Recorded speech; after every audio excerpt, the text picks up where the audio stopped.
So in this Design Wizard tutorial video, I'm going to be showing you guys how to adjust line spacing here in Design Wizard. So first thing you have to do is add some text to your design. So go to the left-hand side of your screen, press on the text icon, then go to add a heading and press on add a heading.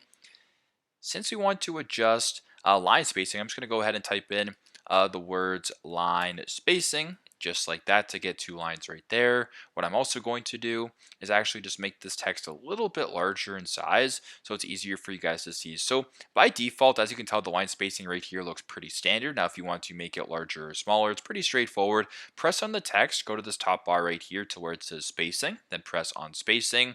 Then where it says letter spacing, we don't want that. We want to go ahead and press on line spacing. Then you can adjust this by moving it more to the left to make it smaller or more to the right to make it larger. So there you go, pretty straightforward. That's how you guys can adjust line spacing here in Design Wizard. Thanks again for watching, and I hope this video helps.